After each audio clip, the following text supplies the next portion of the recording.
Welcome adventurers, आप सभी का स्वागत है एक ऐसी जगह पर जहां पर रियलिटी बेंड हो जाती है और ग्रेविटी ट्रिक्स खेलती है। आज हम लेह की इस मिस्टीरियस मैग्नेटिक हिल की रोमांचक यात्रा पर आए हैं, तो अपनी कुर्सी की पेटी बांध लें because this is no ordinary हिल।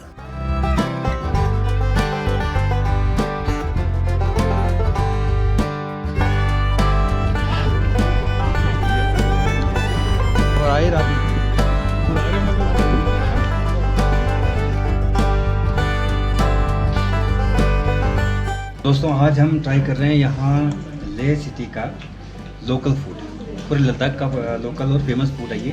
इसका नाम है थुक्पा।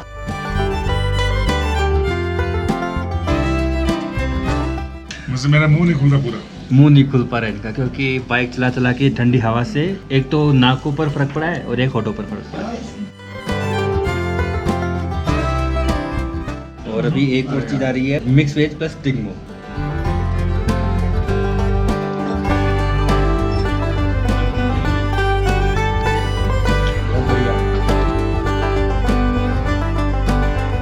लेह सिटी के बाहर दिल छू लेने वाले लैंडस्केप्स के बीच मैग्नेटिक हिल एक ऐसी जगह है जिसने पीढ़ियों से ट्रेवलर्स और साइंटिस्ट्स को एक जैसा आकर्षित किया है। सी लेवल से 14,000 फीट की ऊंचाई पर स्थित ये मनमोहक पहाड़ी हिमालय से घिरी हुई है, जो यहाँ आने वाले ट्रेवलर्स को एक अनोखा अनुभव देती है। जैसे जैसे हम मैग्नेटिक हिल के पास पहुँचते हैं तो हमारी एक्सपेक्टेशंस भी बढ़ जाती हैं, क्योंकि यही तो वो मोमेंट है जिसका हम इंतजार कर रहे थे। ग्रेविटी को खुद के नियमों की अनदेखी करते हुए देखना। बिल्कुल सरप्राइज होने के लिए तैयार हो जाओ। ये देखो, मैं अपनी बाइक को न्यूट्रल में रख रहा हूँ और ये धीरे धीरे अपने आप ही आगे की तरफ बढ़ रही है। ऐसा लगता है जैसे जो बाइक है ये ग्रेविटी को चुनौती दे रही है और कोई अनजान ताकत इसे आगे की ओर खींच रही है। सड़क पे जो मार्क बना हुआ है, पेंट किया हुआ है, वहाँ पर अपने को बॉक्स में गाड़ी खड़ी करनी है। फिर वहाँ से गाड़ी जो है अपने आप चलती हुई आगे जाती है। ये इन्होंने अपनी गाड़ी यहाँ पर पार्क की और ये इनकी गाड़ियाँ अपने आप चल रही हैं न्यूट्रल में। ये वो बॉक्स है, ये लोग आ रहे हैं, बॉक्स में गाड़ी खड़ी कर रहे हैं और यहाँ से जो गाड़ी है बिना स्टार्ट अपने आप चल रही है। ये देखने में काफी रहस्यमय लगता है, पर वास्तव में इस घटना के पीछे एक आसान सा साइंटिफिक रीजन है। ये मैग्नेटिक हिल असल में ऑप्टिकल इल्यूजन का एक एग्जाम्पल है।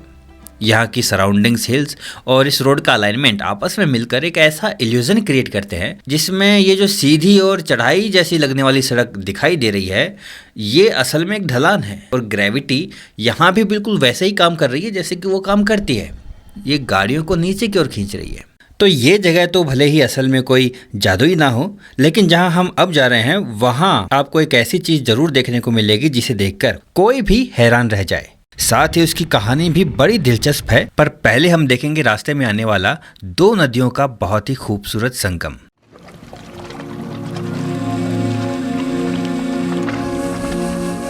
ये देखिए दोस्तों, कितना मनोहारी दृश्य है।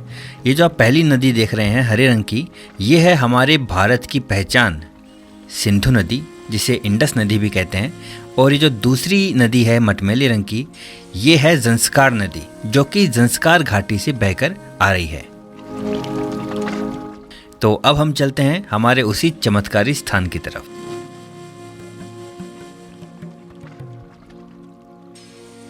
ये जो आप नीले रंग की इमारत देख रहे हैं, इस जगह का नाम है पत्थर साहिब गुरुद्वारा। और यकीन मानिए, इस गुरुद्वारे के अंदर आप ऐसा कुछ देखने वाले हैं जो गुरु नानक देव जी से जुड़ी एक चमत्कारिक घटना और कहानी की एक जीती जागती मिसाल है। कुछ ऐसा जिसे देखकर आपका सर खुद ही गुरु नानक देव के प्रति श्रद्धा से झुक जाएगा। तो इस गुरुद्वारे के सामने एक बड़े से मैदान में बनी पार्किंग में अपनी बाइक्स पार्क करके अब हम बढ़ रहे हैं इस गुरुद्वारे की तरफ, जहां आज हम भी बनेंगे उस चमत्कारिक घटना के साक्षी। कौन सी चमत्कारिक घटना, ये आपको हम अभी बताते हैं। तो यहाँ आते ही सबसे पहले हमें यहाँ बाहर इस तिबारे में मिली गर्मा गर्म चाय, जो कि यकीन मानिए पूरे हमारे जो लद्दाख की ट्रिप है उसमें सबसे बेहतरीन चाय हमें यहाँ पर मिली है।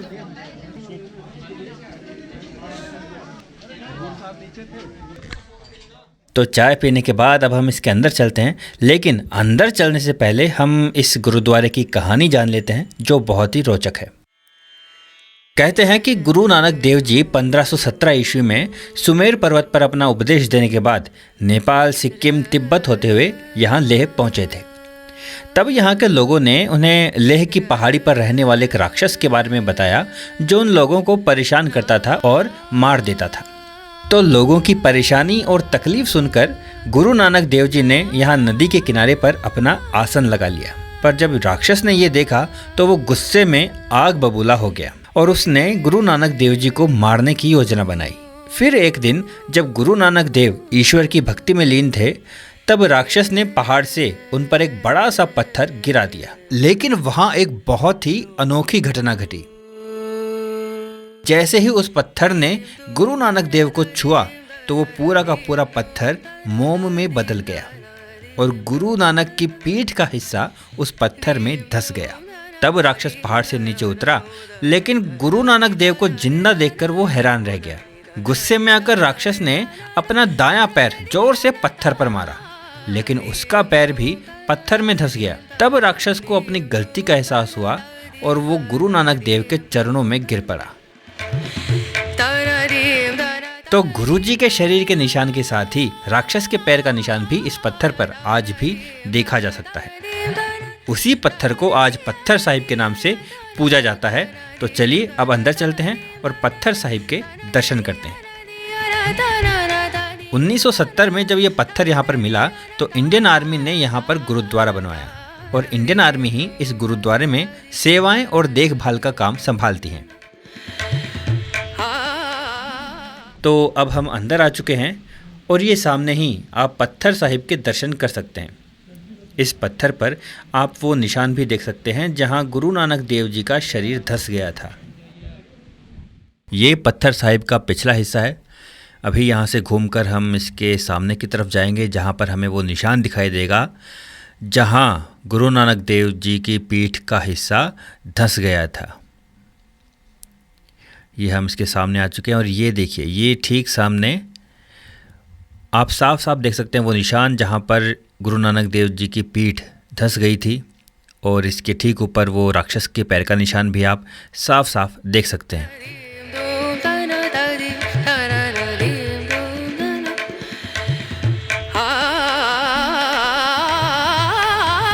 तो किसी भी अन्य गुरुद्वारा की तरह यहाँ पर भी हर समय लंगर चलता रहता है। जो भी भक्त यहाँ पर आकर खाना खाना चाहे, भोजन करना चाहे, वो यहाँ पर प्रसाद खा सकता है। और ये यहाँ पर सेवाएं देने वाले लोग भी हैं जो यहाँ पर प्रसाद के बर्तन साफ कर रहे हैं। तो इस गुरुद्वारे के ठीक पास में ये जो पहाड़ी है, इसके ऊपर भी एक मंदिर सा बना है। कहते हैं कि इसी पहाड़ी से उस राक्षस ने वो पत्थर नीचे गिराया था। अगर आप भी यहाँ आना चाहते हैं तो ध्यान रखें कि हर साल नवंबर से मई तक भारी बर्फबारी के कारण यहाँ आने के सभी रास्ते बंद रहते हैं, इसलिए इन महीनों को छोड़कर आप कभी भी यहाँ आ सकते हैं। तो ये वो पहाड़ी है जिसके ऊपर से उस राक्षस ने नीचे बैठे गुरु नानक देव जी पर पत्थर गिराया था। तो अब जाते जाते कमेंट बॉक्स में जो बोले सो निहाल। सत श्री अकाल।